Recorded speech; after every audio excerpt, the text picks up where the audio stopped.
This is a story of the one. As a maintenance specialist for university housing, he knows college students can major in wear and tear. Plus, housing so many students doesn't leave a lot of room to house all the supplies he needs. That's where Grainger comes in. With over 1 million industrial-grade products and fast, dependable delivery, Grainger carries the quality products he needs so he doesn't have to. From a new door hinge to a whole new faucet. Call, click Grainger.com, or just stop by. Grainger, for the ones who get it done. In Florida, a doctor with terminal cancer has one last party and gets arrested in the process. In Louisiana, a homeless man gets arrested after attempting to sell a house he was squatting in. And in Jamaica, police catch a serial killer after the murder of 4. These stories and more coming at you today, Friday, September 15th on Real Life Real Crime Daily. And I'm Jim Chapman. And I'm Woody Overton. And I'm Mike Agovino. Happy Friday, fellas. Friday. TGIF. Hey, before we get going, want to try and put a little wrap on America's favorite Eagles fan, Mr. Cavalcante, who finally got taken into custody yesterday, and Jim did a great job recapping all of that yesterday. How much money do you think we spent getting that guy? Did you see the crowd of, I've never seen so many people in fatigues. Yeah, a lot of money, but the other option is he still runs free and kills people. So, if Ryan would have taken him when he was in his house, flicking the lights, but you have to spend it no matter what it is, and of course they have money in their budgets. I don't know. That's a good question. Millions and millions. Yep, but got to be done. That's right. Got to have it. That's right. And the second one from Pennsylvania in such a short amount of time to escape, they weren't gonna not catch. They weren't effing around. Yeah, they weren't messing around for sure. Maybe next time we focus on preventing these kind of people from coming into the country, that might be a good strategy. I don't know. And make the walls where you can't Spider-Man up them. Yeah, I don't know if anything could have stopped him. Jump over the wall. Trump would have had to build that wall 100 feet high to keep that guy out. Oh, yeah. Yes, indeed. Also, I want to mention we've had a lot of people ask how we did in our golf tournament that we participated in for Sheriff Jason Ord. And proud to say that I got the confirmation, it was actually 68 teams. 68 34 and 34. We finished tied for 17th. And I will be the first to say I had absolutely almost nothing to do with that. Thank you, Josh Johnson. Doppelganger. And Mike was the backup on that. Yeah. We played a couple Mike's balls, mostly Josh's balls. But it's still what's even 17. harder to believe is, we were worse at the other game than we were at golf. Oh yeah. Cornhole was I think they put those things too far away. We could not cornholio for anything. That was pathetic. Pretty sure we went 0 for like 50 on. I don't know. Just really four bad. of them. I don't even know what the prize would have been. I think Josh made one. I don't think I got a point. I may have got 1 out of 4. It was disturbingly bad.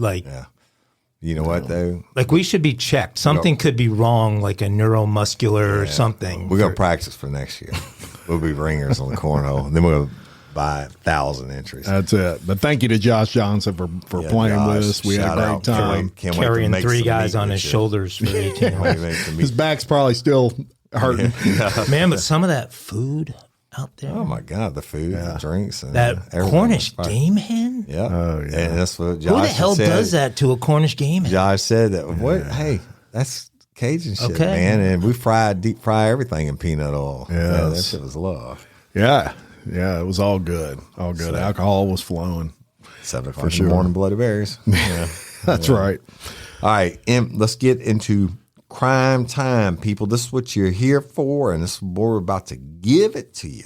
And we've got a heck of a story to lead it off, and we're going to tell you about Florida Dr. Scott Anthony Burke, a 69-year-old yachtsman who police say they busted with more than 40 grams of cocaine and 14 grams of ketamine last week. You don't even hear about that anymore. It's a special case of fucking horse Special tranquilizer. K, baby, but he's 69. It's a horse tranquilizer. That's And how much of it? That was a shit. 14 grams and 40 grams of coke on his yacht.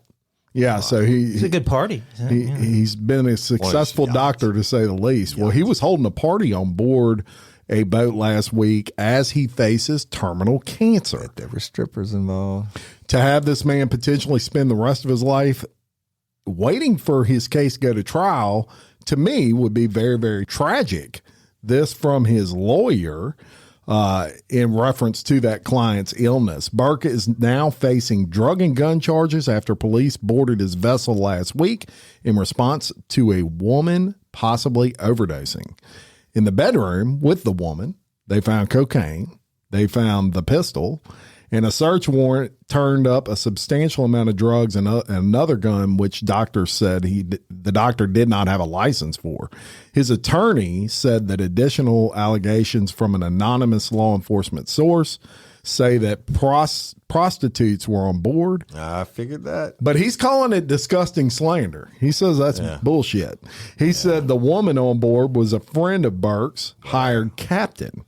And Brennan told the paper the same thing as well. There was a party on the boat, and Burke was spending time with his friends. He said, as we suggested, the boat's large. He has a captain. He has a staff. There was a cook, and sometimes there are people who serve as staff waiters, cleaners, and things of that nature. Police responded to Burke's boat after an unidentified report basically was called in to the police department. Burke's 80-foot Nordhagen trawler. Nice. It's a big one. Has been visible in Nantucket Harbor for days after his arrest. When first responders arrived in the master bedroom to look at the victim, they spotted a big bag of cocaine on the nightstand and a loaded pistol in a bookshelf. After obtaining a search warrant, they went back and said they recovered 43.4 grams of that cocaine and 14.1 grams of ketamine. Now, here's my question. This man has terminal cancer. Okay. He's, and usually when they tell you you're terminal, you've got months.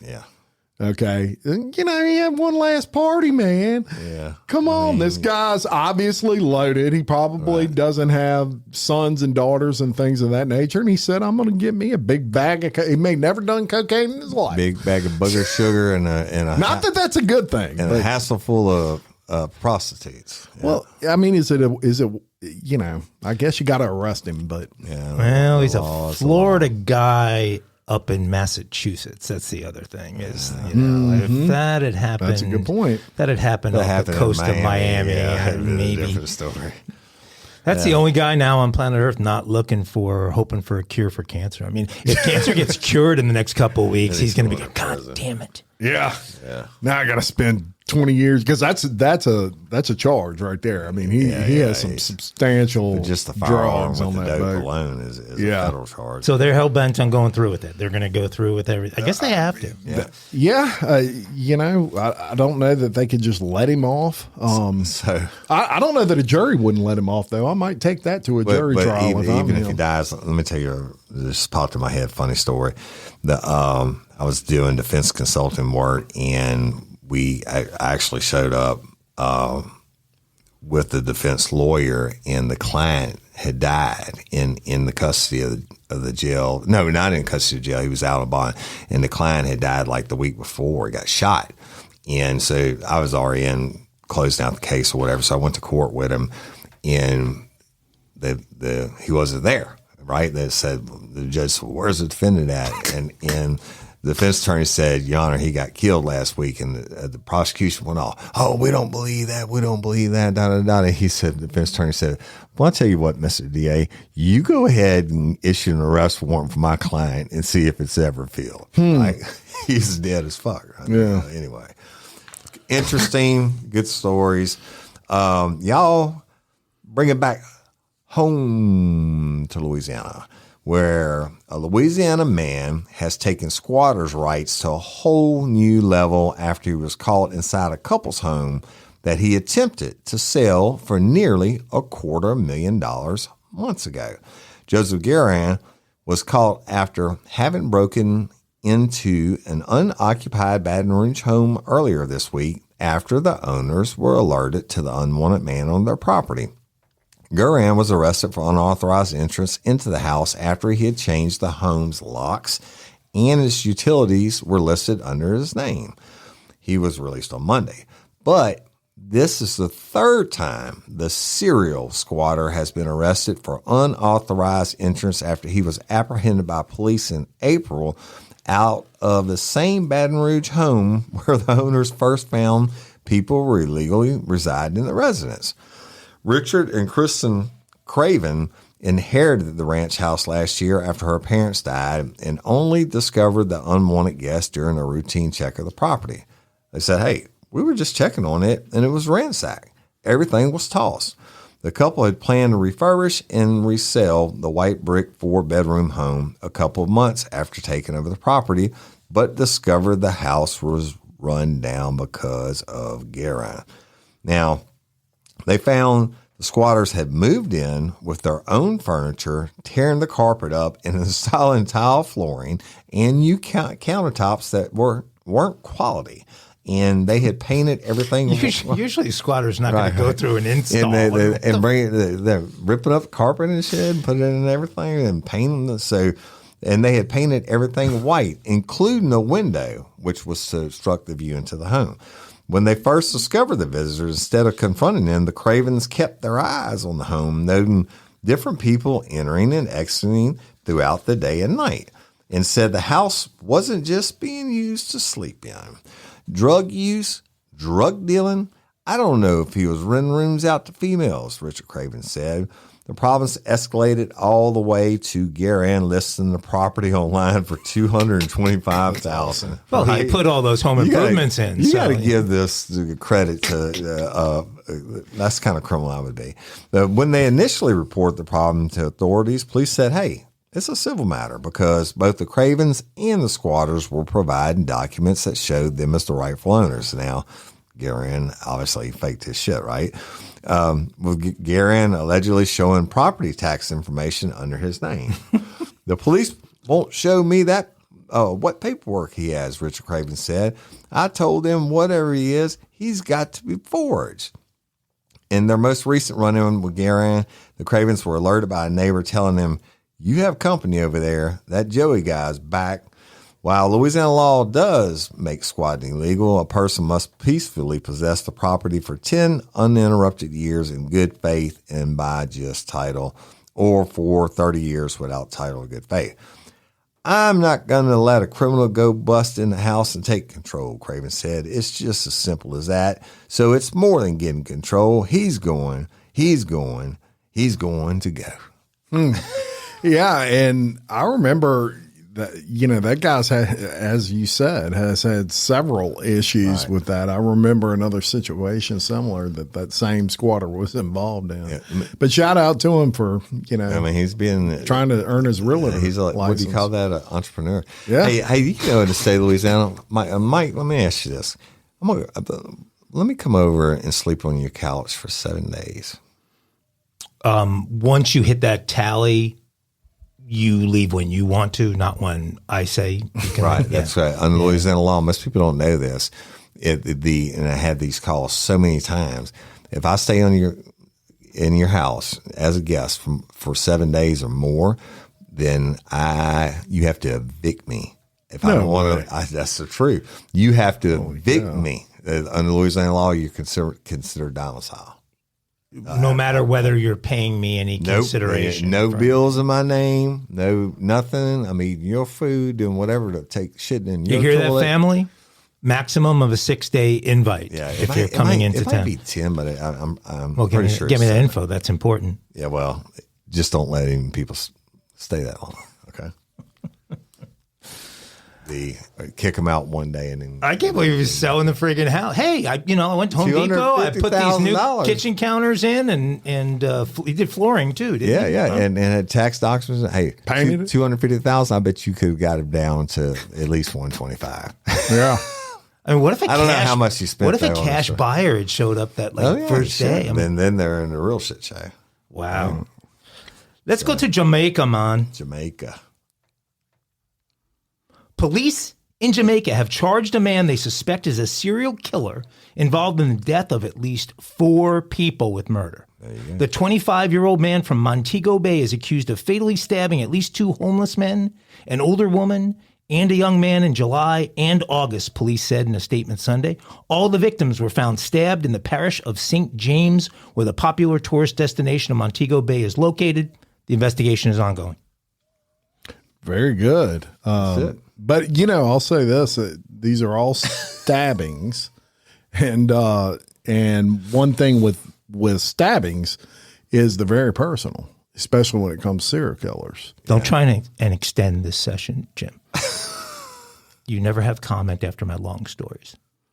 That was a 27. That's the shortest story you ever did in your entire life. 27.9 seconds. That was beautiful. Succinct.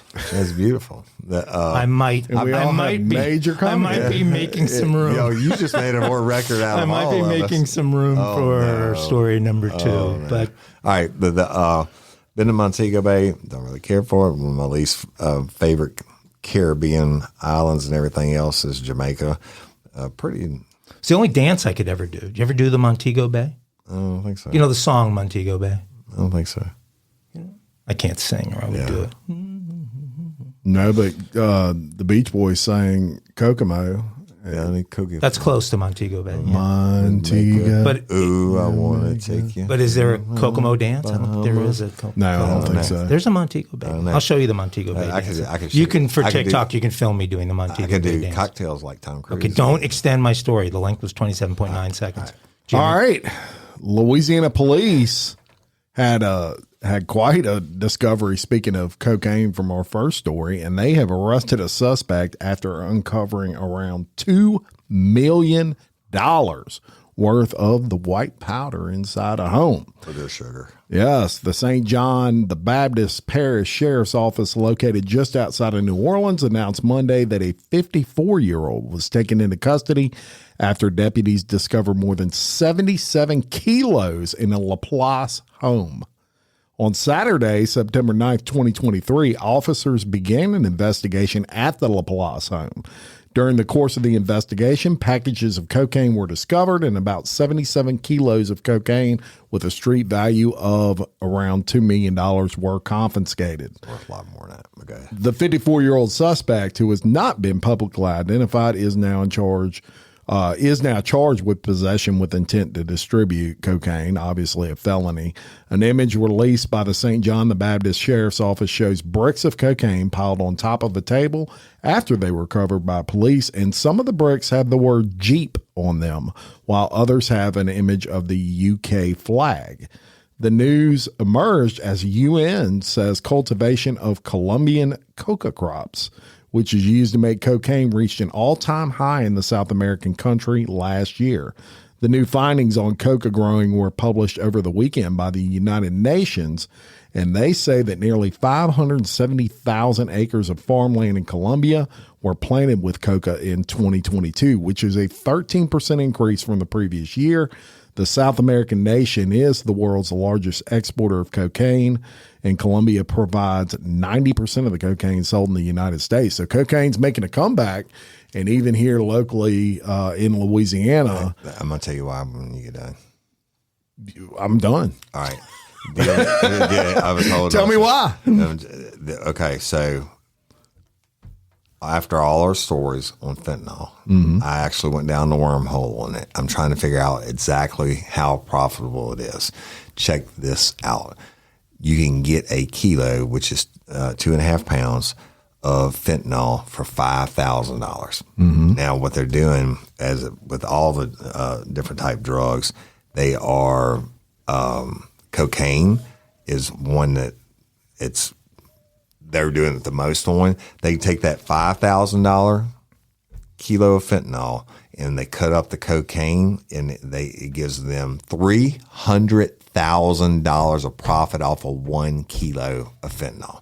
So what they're doing is they're cutting the one you said, the UK stamp, and what was the other one? Jeep. Jeep. So when they get stateside, people that do the cutting. It's like the ecstasy pills back in the day. Each one had its different marks on it. It's the different people that are the different dealers that are making it up. So they're getting it. They're stepping on is what they call it when they cut it. They're stepping on it with fentanyl, and that's why cocaine is an all-time high, because it's being cut with fentanyl, and the profits are just enormous. It used to be you make $28,000 profit on a kilo of cocaine. Now they can make like $250,000 off of 1 kilo because of fentanyl.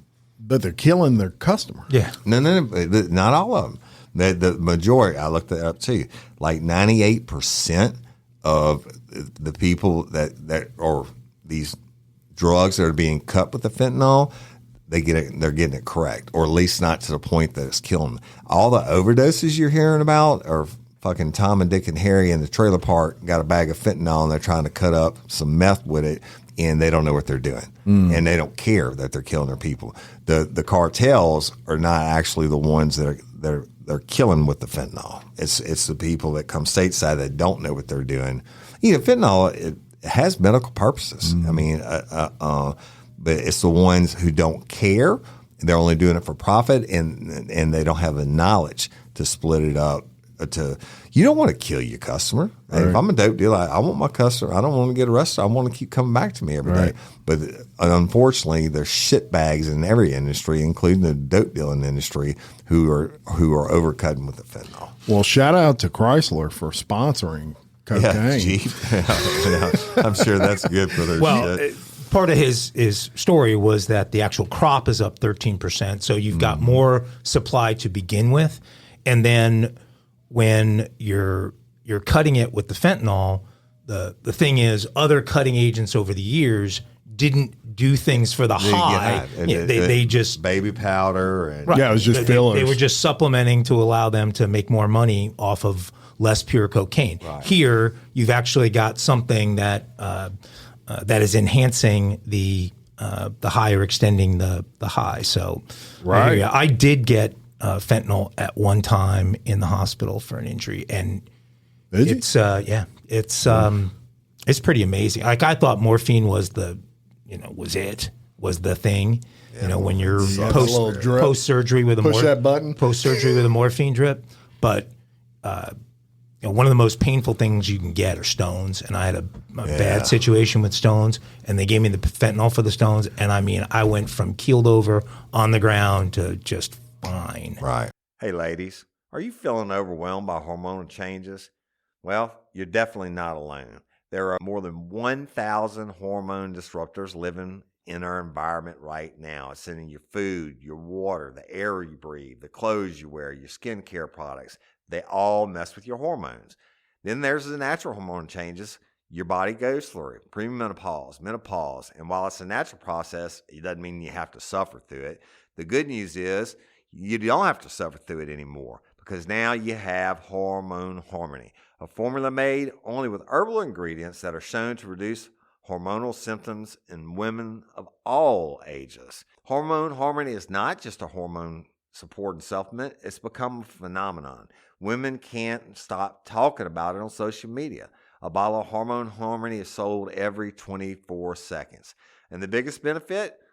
Well, my wife says it makes her feel like her own self again. And that's what women mention over and over in the reviews. And there are over 30,000 reviews for Hormone Harmony. And for a limited time, you can get 15% off your entire first order at happymammoth.com. Just use code RLRC at checkout. That's happymammoth.com and use code RLRC for 15% off today. That's happymammoth.com and use code RLRC. Spark something uncommon this holiday with just the right gift from Uncommon Goods. The busy holiday season is here, and Uncommon Goods makes it less stressful with incredible hand-picked gifts for everyone on your list, all in one spot. Gifts to spark joy, wonder, delight, and that's exactly what I wanted feeling. Hey, y'all, I ordered a super cool piece. It's a candle with a sculpture of LSU's Tiger Stadium on top of it. And each officially licensed laser cut wooden replica features up to 4 layers of detail, creating a bird's eye view of a specific football field, seating section, and more. And every label includes your stadium's name, the team's logo, and school location. And it has a coconut, soy, vegan wax infused with sandalwood smell that creates tailgates and touchdown scent profile, reminiscent of game day. It's invigorating like fresh cut grass and nostalgic like smoke from a pre-game grill, and calming like the crisp autumn air of a new semester on campus. Y'all, I love it. I have it at the base of my TV, and I'm ready to watch the Tigers play on Saturday night, right? Uncommon Goods. Look, when you shop at Uncommon Goods, you're supporting artists and small independent businesses. And many of their handcrafted products are made in small batches. So shop now before they sell out this holiday season. Uncommon Goods looks for products that are high quality, unique, and often handmade or made in the U.S. They have the most meaningful, out of the ordinary gifts anywhere. They even have gifts you can personalize.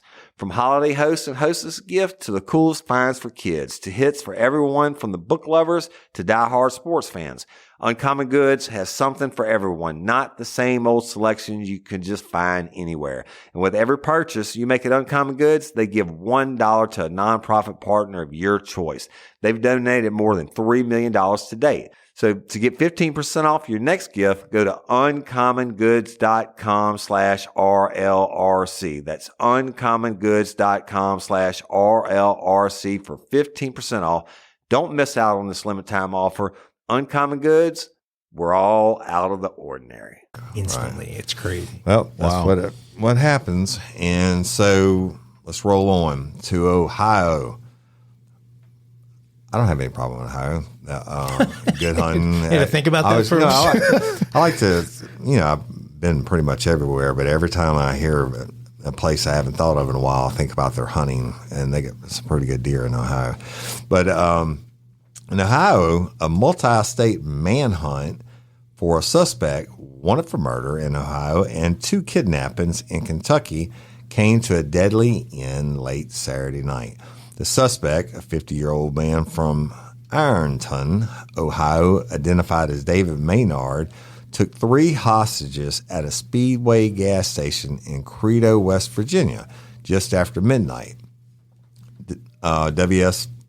WVSP-TV said a state trooper was visiting the gas station when he observed Maynard behind the counter and recognized him as the suspect in the manhunt. Maynard then pointed his pistol at the trooper, which led to the hostage situation. The hostage negotiator with the West Virginia State Police response team communicated with Maynard for an hour and a half. The negotiators successfully got the suspect to release the 2 hostages before Maynard asked that a blanket be placed at the door for the remaining hostage. Maynard eventually exited the door and engaged members of the state police special response team, prompting officers to fire at him. Well, y'all can guess how this ended, right? The Maynard later died of his injuries at a nearby hospital. The 3rd hostage was safely secured and unharmed, and no officers were injured in the standoff. The search for Maynard had begun on Friday when Ironton police officers responding to a report of shots fired found a woman bound with cords, and Maynard's 78-year-old stepfather, identified as Donald Wood, was dead. A 39-year-old female was tied up using cords, and officers cut her loose, then proceeded to clear the rest of the house, and they found the 78-year-old male deceased.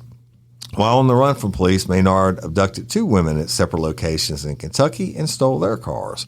One of the women managed to escape and called 911. Prior to the Speedway standoff, Maynard had been last spotted earlier on Saturday in West Canova, West Virginia, and a shelter-in-place alert was issued as police searched for Maynard. So this dude was on pretty much a mid-country to East Coast crime spree. Yeah. And they gave him he died from lead poisoning. Well, yeah, and he sounded like a pretty bad dude, right. But then it didn't seem like he handled the hostage negotiation. A lot of times people are just at the end of the rope and they know it's up and they're like, fuck it, I'm not going back to jail. That's suicide by cops, what that's called. Mm-hmm. Yeah. He knew. That's like the old song, Seven Spanish Angels. Take me back to Texas. They won't take me back alive. He did it, and his old lady picked up the pistol, and she knew it was empty. And then she, What's the old song called? Seven Spanish Angels. You never heard it? The Beatles? No, man, come on. Willie Cash, Yeah, Johnny Cash, Willie Nelson, Nelson. and Ray Charles. Damn. Great. Yeah, great song. I'll have to look that one up. I'll send it to you. Well, on November 22nd of this year, it'll be 60 years since JFK? JFK I already knew. was assassinated. And a former Secret Service agent has come forward with a new book, and the book contains a startling revelation about that day. It really does. Paul Landis is this guy's name. He's now 88 years old, and he's claiming that he tampered with evidence and put one of the bullets believed to have killed the president in his pocket before later placing it on JFK's hospital gurney. And this is, if true, really, really significant. And we'll get won't get that deep into it, but we'll at least give you a feel for why it's significant. Landis was assigned the security detail of Jackie Kennedy on November 22nd, 1963. So he was traveling with the motorcade when JFK was assassinated. I didn't think about it at all for 45 years, he said. And at that point, it was March 2014, and I started thinking that maybe it was time that I told my story. It's all contained in his book. The book is called The Final Witness, A Kennedy Secret Service Agent Breaks His Silence After 60 Years. You might think this guy's just trying to make a quick buck, but he's 88 years old. Right. He could have done this on the 40th anniversary. He could have done this on the 50th anniversary. He could have done this on the 30th anniversary, and it would have made a lot more sense because he'd have some time, some life ahead of him to enjoy whatever kind of financial windfall there is. And the story also makes a lot of sense when it is compared with a lot of other evidence that exists. So in the book, Landis offers a firsthand account of the moments during and after the assassination and a shocking revelation about a bullet he now says he found that day in the presidential limo and later placed on Kennedy's gurney. Why is the book coming out 60 years later? It's interesting because Landis' confession, which is that he tampered with the evidence removing the bullet from the limo, is that we're talking about the bullet. Some of you may have heard it The magic bullet. phrased as the magic bullet, but we're talking about the bullet. The second shot supposedly was the magic bullet, and this bullet has been at the center of so much of the JFK assassination debate and conspiracy theories for years. Landis's version is that the Kennedy motorcade had just completed the hairpin turn in front of the book depository, and the cars were straightening out when he heard the first shot. I recognized it immediately as the sound of a gunshot. I turned to look over my right shoulder, and I saw nothing. I was scanning forward. Landis says he saw President Kennedy sitting in the limo and leaning slightly to the left, though it was unclear at that point if he had been hurt. Remember, the Warren Commission concluded that the first bullet had missed everything, that first shot supposedly did not hit anything, and they never found, quote unquote, the first bullet. I had just finished scanning the overpass and ahead of the car, and I heard the second shot, and still no reaction from President Kennedy. So now, remember, the story of the magic bullet is that it entered Kennedy first, his back, came out through his throat, and then entered Governor Connolly, and actually entered through his ribs and then exited again into his leg, and that's what gave it the magic bullet theory. So, but when he looked over at Kennedy after the second shot, he didn't see any different reaction than he saw after the first shot. And so if Kennedy had been hit with a shot that would go all the way through his body and exit his throat, you would think there would have been a reaction from Kennedy. So according to the Warren Commission, the second shot was the magic bullet that supposedly traveled through JFK's back and exited through his throat before hitting Texas Governor Connolly, breaking a rib, exiting his body, and entering back in his wrist and thigh. And then the third shot rang out, and there's no dispute about anything involving the third shot. We know that the third shot is what blew Kennedy's head apart, right? Once they got to the hospital, Landis says he ran to the president's limo where Jackie was sitting with her husband's head in her lap. Blood and bone fragments were everywhere, including a pool of blood in the seat next to the First Lady. He said he also noticed 2 bullet fragments in the puddle of blood, picking them up and then placing them back in the seat as the chaos was unfolding.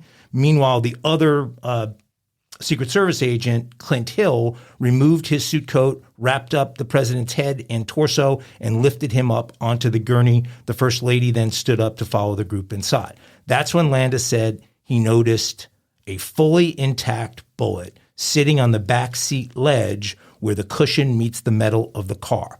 I picked it up, I looked at it, and I started to put it back. I didn't see any other agents in the vicinity, so I put the bullet in my pocket. Apparently there were crowds of citizens beginning to congregate at the hospital and all around the motorcade vehicles, and Landis was concerned that the bullet might just become someone's souvenir, so he took it. It was a quick decision, he said, one he debated just for a second, deciding that ultimately he didn't want that bullet to disappear. Once he got inside the hospital, Landis and the others raced down the hallway, landing at a trauma room. Landis was in this trauma room when doctors and nurses removed Kennedy's body from the gurney, transferring it to the exam table. So all the time I've been standing there, I've been kind of fumbling with the bullet in my pocket, he continues. I took it out and I set it by the president's left foot, and it was like a white cotton blanket on the table. And the bullet started to roll off the table. I reached out and grabbed it, and there was a little wrinkle in the blanket, so I put the bullet where it wouldn't roll off, and it stopped on the blanket, and that's where I left it. Amid the confusion and chaos, Landis says, I figured this was the best place, this was the place the bullet needed to be. They would find it, and I felt great relief that I had saved an important piece of evidence. Landis says he planned to detail the bullet, to tell his story in detail, everything about the bullet, when he was questioned by the Warren Commission, but for some reason, the commission never called him to question him. It wasn't until 2014 that the bullet being found on the gurney was mentioned in another book, which is called 6 Seconds in Dallas. And after reading that version, which in that version, they say the bullet was found on the gurney of Governor John Connally, that had also been the story that the Warren Commission had told for years, is that the magic bullet was found on the gurney of Connally and presumed to have fallen out of his body after it had traveled through Kennedy into him. And so after that book came out in 2014, over the next several years, Landis says he had conversations with friends and fellow agents, and that he finally decided that he needed to come forward with his story. He describes the bullet he found that day as having striations, so he knew that it had been fired. Landis has no theories about the significance of the bullet or how its existence might change the way some people think about the assassination, which makes it more credible in a lot of people's eyes. The Warren Commission determined JFK's assassination was the result of a lone gunman, former U.S. Marine Lee Harvey Oswald. Landis's story and the Warren Commission version can't both be correct. Either he's lying, or he's wrong, or they're lying, or they're wrong. In episode 71 of my podcast series, The Death of Journalism, we do a very thorough investigation, John Ziegler does, exploring the JFK assassination in depth. And John, long before we knew anything about this book, posited a theory about the magic bullet not being magic, and the first bullet actually being the result of a misfire, where the bullet hit Kennedy, but it only penetrated about an inch deep into his back. That was why the bullet was found on the back seat. And when you look at the Zapruder film, which is the very short film, the only film that actually exists of the assassination, you see Kennedy on the first shot. A lot of people said that he put his hands on his neck. He didn't. When you actually watch it very closely, frame by frame, he makes this kind of a motion, which is very consistent with getting hit in the back with something. And the hole in Kennedy's throat was very, very small until they went and did a tracheotomy on it. And so I encourage people to go and listen at episode 71 and draw your own conclusions. But I think what this guy has come out with here is potentially a very significant piece that, while it differs from what the Warren Commission determined, it sticks to and I think presents a more believable theory of a lone gunman and Oswald being that lone gunman, because the first shot hits Kennedy, but it's not a kill shot because it's a misfire. The second shot never strikes Kennedy. It hits Connolly and does very serious damage. And the third bullet is a devastating kill shot that takes Kennedy out. It's a simpler explanation of everything that happened. So if you're interested, check out episode 71 of The Death of Journalism. I have studied it my entire life, read every book. I've been to the site when I lived in Dallas. I've been to the site numerous times. I actually own the same Italian-made rifle. I've tried to duplicate the shots, but we don't have to get into it today. But Lee Harvey Oswald, actually, my mom's uncle was a registrar of voters in East Feliciana Parish. He tried to register just 2 months before, I think it was 2 months before the assassination. He tried to register and he turned him down for not being a parish. So I have a lot of knowledge, a lot of personal history, and things involved in that story. But always probably the most fascinating. I think we should have you come on and do an interview with Ziegler on the topic. I think that'd be fascinating. That'd be great. I would enjoy doing it, but I have so much emotion and so many stacks of books and everything else on it, and been there numerous times. Ditto on that. And even to the hospital where he was brought in. Parkland, yeah. Yeah. Yeah. That story's intrigued me since obviously I was a kid. It happened before I was born, but I think just about anybody that has especially any interest in crime and things like that, the JFK question is a relevant one. I actually just watched a podcast where Patrick Bet-David has a podcast called the PDB podcast. He went on Rogan, and when people go on Rogan's podcast, they bring gifts. Yeah. And PDB is known for his pride that he takes in bringing gifts. And one of the gifts he brought Rogan was a huge frame, and it had an actual paper from the Warren Commission, Rogan being a huge JFK guy. And then it had the cut signatures of all. It had Kennedy's, it had Oswald, and it had Ruby's. All cut signatures on this beautiful frame with these pictures, and cool. It was pretty awesome. I was cool. like, wow, I'd love to have that hanging in my. I'm gonna go on the record and say that rifle is the shittiest rifle ever made in the history of the world. Yeah. Well, the Italians were good at other things, Woody. Yes, I'm just saying that. Indeed. I mean, that's not a slight on your people, which, by the way, I'm 21% that away myself. All right. So, everybody's had a neighbor, maybe when they were a kid or whatever, that the old get off my lawn deal would come out. And as a matter of fact, when I moved in the subdivision I'm in now, I was walking a dog I have when we first got married and moved into this house. And I let the dog pee by someone's mailbox, and it peed in their yard. And I hear this window open, and this lady's like, "Get your damn dog out of my yard." I said, okay. I was new to the subdivision. This one was wanting to whip my ass. So people are serious about their yards. Well, let me tell you, sometimes that can get out of hand. And a Southwest Florida man was arrested Thursday night after a case of what you would call lawn rage. A deputy from the Lee County Sheriff's Office responded to a disturbance call at a Fort Myers home around 9 p.m. The deputy observed a 62-year-old homeowner pacing in his driveway and was visibly irate. He was cursing. "These motherfuckers better not ruin my fucking grass," screamed the man. "They will see what happens." The deputy then made contact with the two people across the street who had triggered the suspect. Those workers said they'd been contracted to lay fiber optic cable in the area and were attempting to leave for the night when the suspect aggressively approached their truck with a gun. The deputy went back to the suspect, attempting to calm him down, but he continued his cuss-laden rant. "I will shoot those motherfuckers. That's how I'll handle it," the suspect said. After obtaining a search warrant, the deputy searched the house. Inside the garage, in plain view on a shelf, was a gun matching the victim's description. The black and silver Smith & Wesson 9 tactical pistol was loaded with a magazine that contained 9 rounds of 9mm ammunition.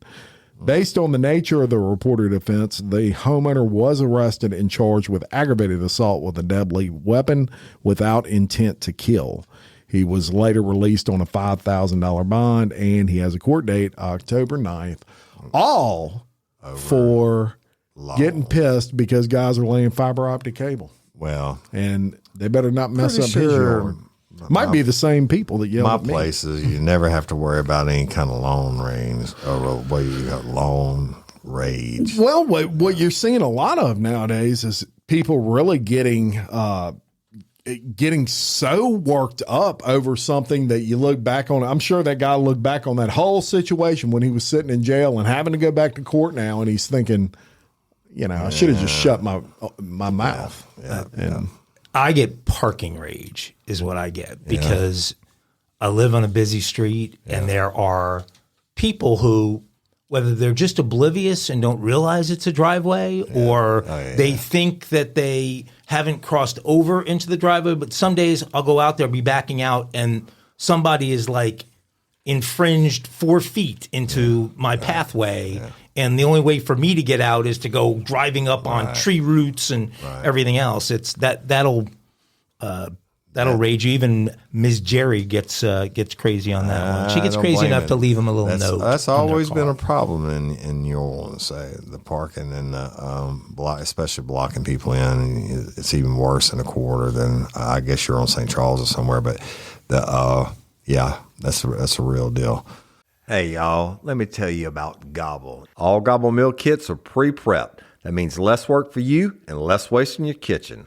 Their meal kits include everything you need so you can save time at the store or just skip that trip entirely. I got the box in and I had 3 different meals. I had a Kung Pao chicken, crispy fish tacos, and a beef bourguignon, however you say it. But let me tell you about the classic beef bourguignon. Look, it came with beef pot roast and a beef broth concentrate, red wine demi-glaze, cremini mushrooms, cipollone onions, mashed potatoes, baby carrots, and rosemary thyme butter. It was so easy to make. Literally like 15 minutes it took Cindy. And let me tell you something. All the dishes were fire, but this thing was like a taste explosion in my mouth. It's just unreal. We've got to spend more time together and more time doing the things we love because everything came in this one single box right to my door. So see what a difference Gobble will make for your household. Right now, they're offering my listeners a fantastic limited time deal. You get $120 off across 4 boxes plus free shipping and free cookies. And let me tell you, those cookies, I ate one that was sin baked and it was delicious. Go to gobble.com/real life. That's GOBBLE.com/real life for $120 off your first 4 boxes. This offer is not available on the home site, so don't miss out. This is genius. It's taste explosions in your mouth like you never had.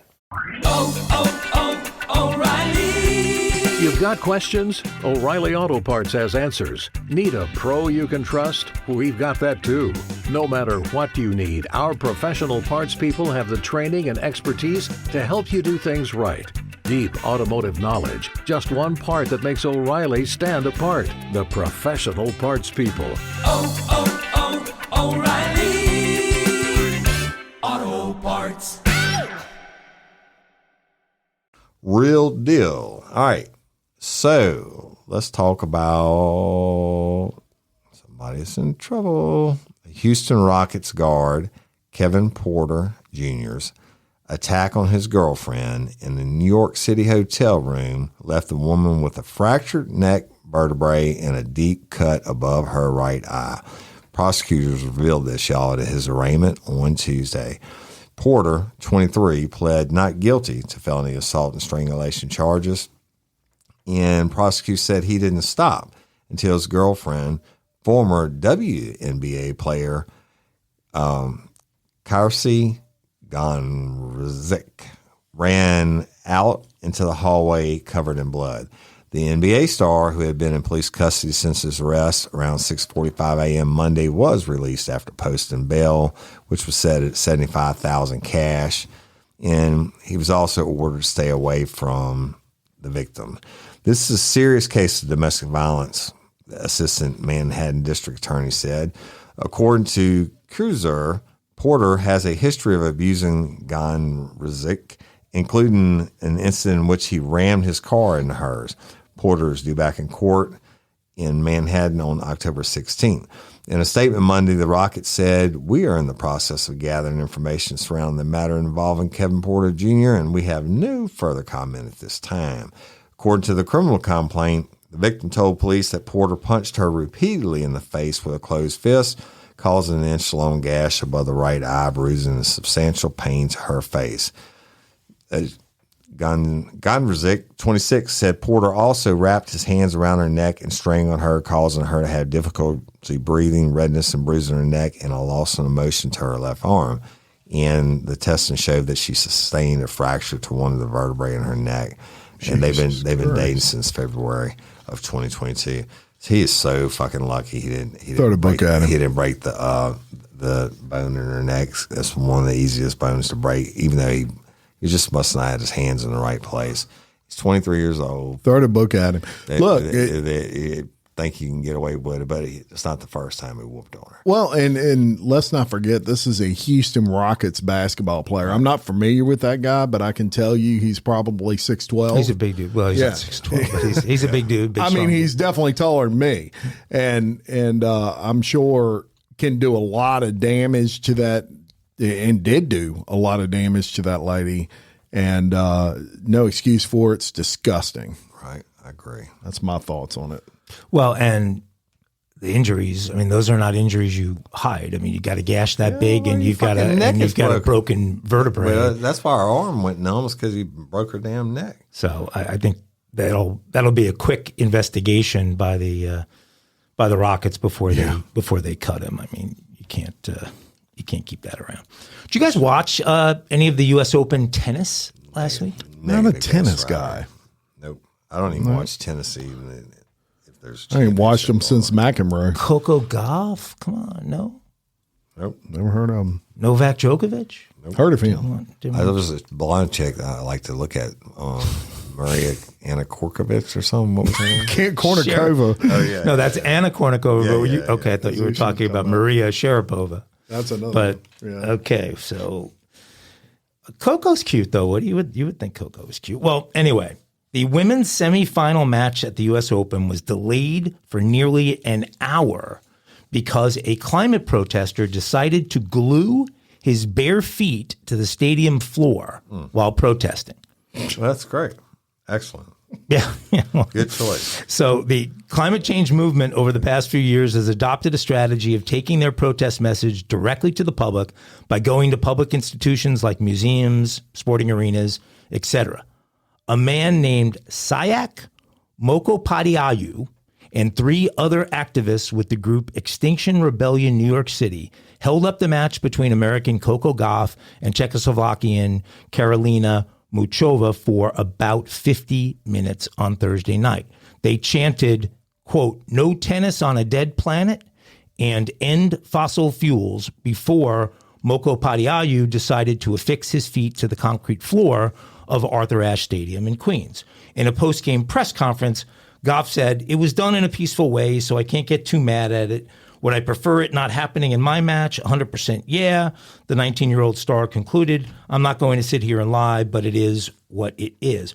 Mokopadiayu says he wishes her a long and successful career, but she knows the same thing that we know, which is if we don't take drastic action soon, tennis will not be playable by the time she retires.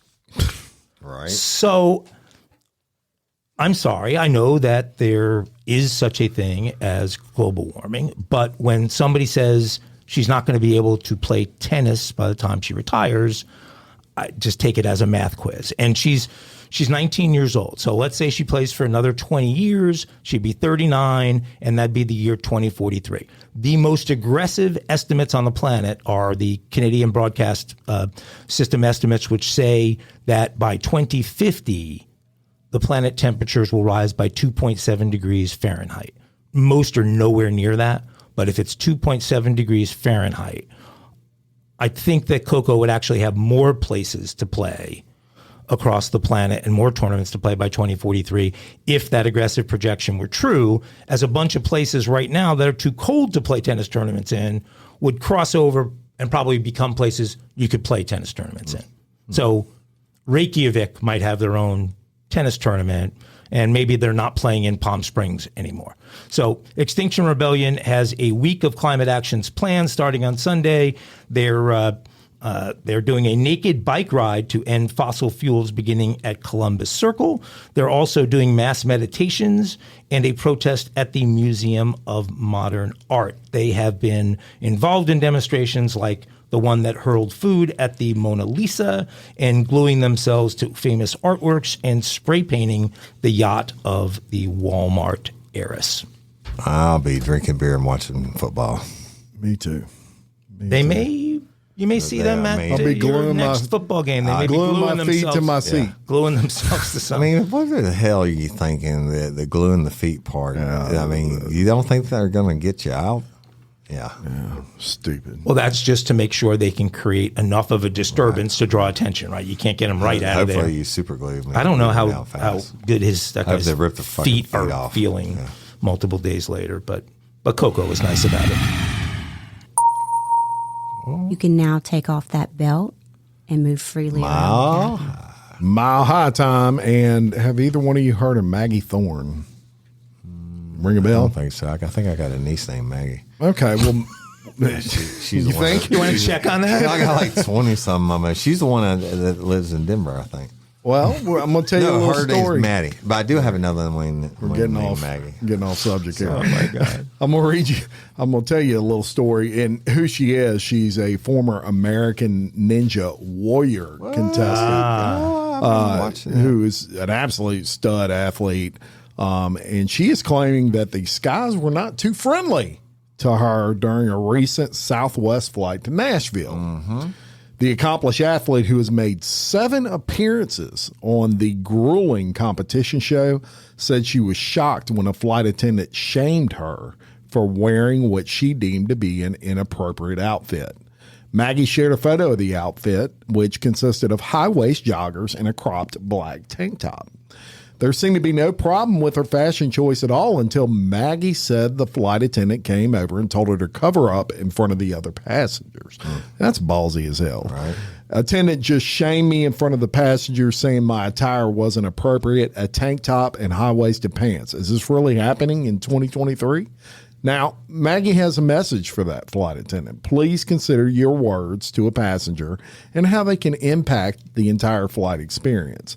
Southwest did respond to Maggie's initial tweet with a representative saying, I'm sorry for your encounter with our flight attendant and that it left you doubting our commitment to customer service. Feel free to DM us your confirmation number and we'll follow up with you. Maggie says, however, that they have yet to respond to her question about how they are going to make sure a situation does not happen again to another traveler like what happened to her. And I'm going to post the picture of her outfit. That's the outfit? That's the outfit. Y'all won't believe what this. Come on. Yes, that's the outfit, and I'll tell you, it's very stylish. My daughters wear this to college every day, and I will post it on my social media or on our social media, the Real Life Real Crime Daily page, and you can check it out. It is absolutely ridiculous, and something tells me that flight attendant was jealous. I can't believe there weren't 50 people on that plane with worse outfits than that. Absolutely. I bet you there were. Absolutely. So we'll post that on there, but that is your Mile High Crime for today. There you go. You can now take off that belt and move freely around the cabin. Uh-oh. Oh, yeah. Friday's Kinky Crimes are always really kinky. Oh, yeah. So I'm looking forward to hearing this one. Kinky Crimes for Friday. And y'all, this is a humdinger. So you're never going to believe where we're going, first of all. Pinellas County. All right. Pinellas County, Been a little Florida. while. A Florida woman in a troubled marriage said she stole a sex toy to try to save her troubled marriage, adding that, I would rather do this than be unfaithful.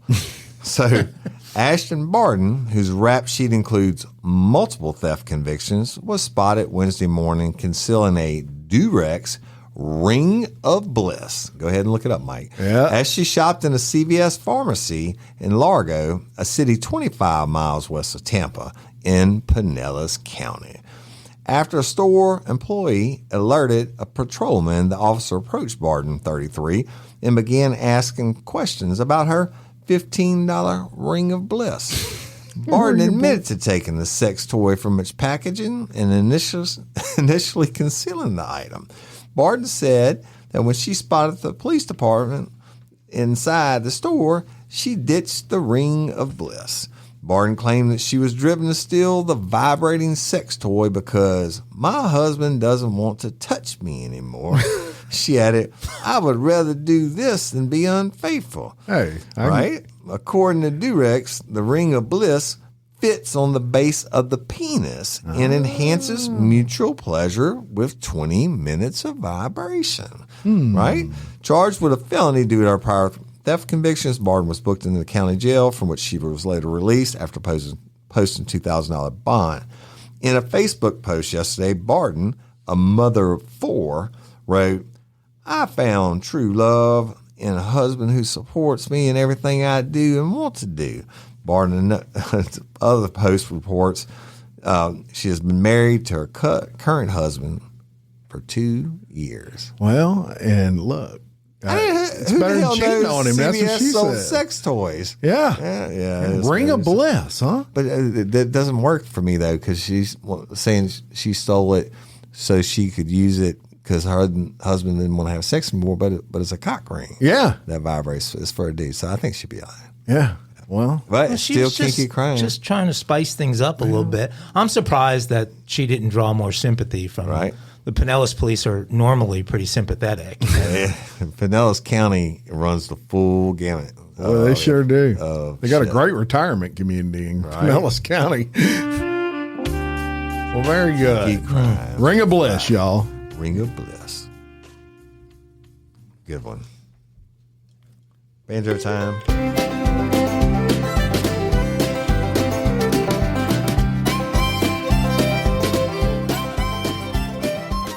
Love the sound of the banjos on Fridays. But here it comes. I've got a little poem I'm going to do today. All right, before you, whatever you say, it might be good, it might be bad. I'm going out on the record.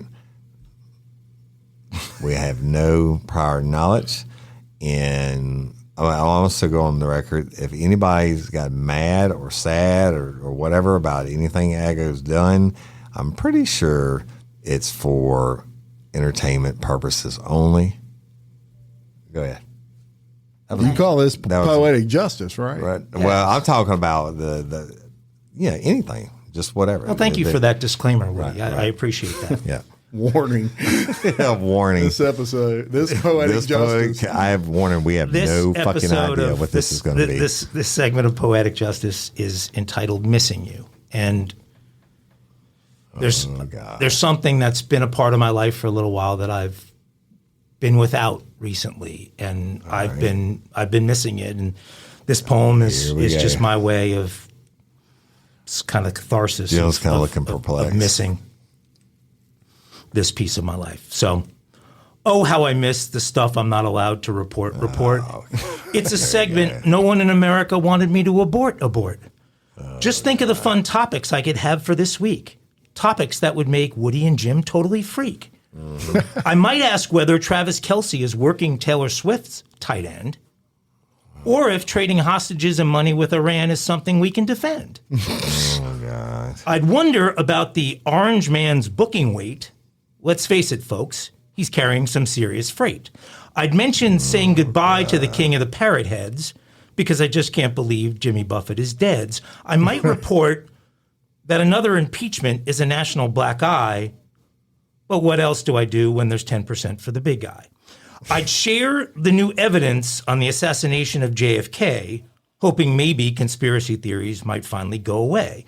We'd open the Obama love letters revealing he fantasized about men and think perhaps he should have put away that pen. I'd mention the Fifth Circuit Court's ruling to the White House and CDC for censoring speech from you and me. I'd feel bad for Aaron Rodgers, even though the hit was legal, and mention things could be worse. He could be a Philadelphia Eagle. Yeah, that was coming. There you go. Another. We don't have a theme for. I guess we do. Don't. I know. Well, we'll just say. Poetic justice. Unsanctioned. Look, I gotta admit though. Sanctioned. Wait. Sanctioned.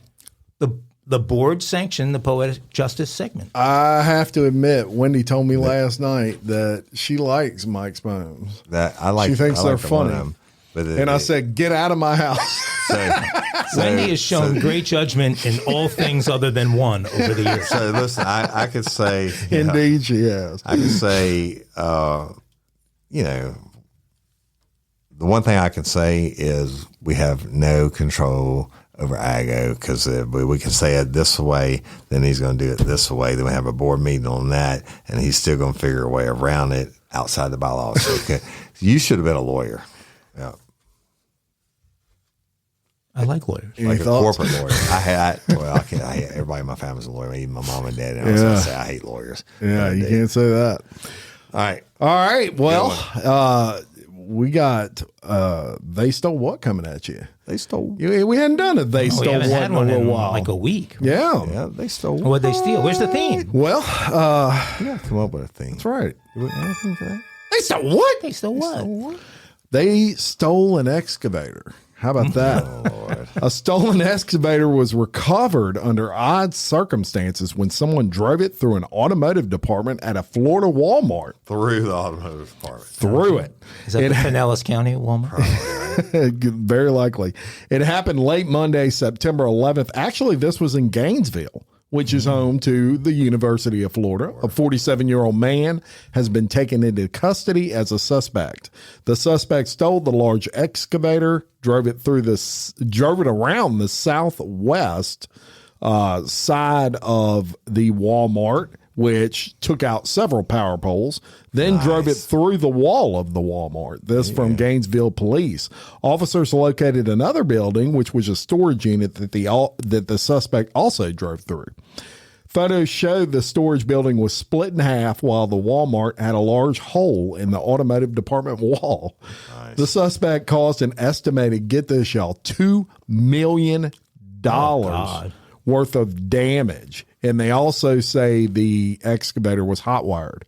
Now, Komatsu sells that exact excavator for as much as $599,000. They're not cheap.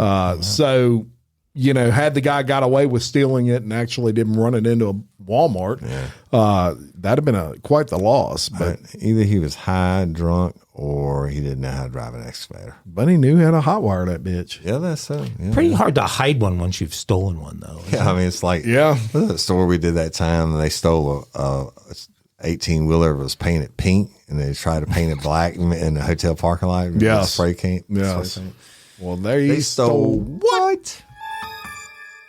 And that is our show for today. Any final thoughts? Negative Ghost Rider. My pattern is full. Mike? Otherthanrescue.org. Look forward to another poem next week. I've got a little birthday this weekend, so you got your birthday's this weekend? Yeah, so well, happy birthday. I don't birthday. know. Something's being planned, and I'm not sex. We already know what it is, but we can't tell you. It's birthday sex. It's not the 20-something of the month yet. It's not going to be that. We'll see what it is. Then I'm going to do this because your birthday is on Saturday or Sunday? Sunday. Happy birthday to you. Happy birthday to you. Happy birthday, dear Michael. Happy birthday to you. And many more. Thank you. Very nice, guys. Very nice. Very nice. Hope you have a great one, Brian. There you go. Everybody wish him happy birthday on Facebook. That's right. All right. Until next time, I'm Jim Chapman. Woody Overton. And I'm Mike Agovino. Your host of Real Life, Real Crime Daily. Peace. Aglets.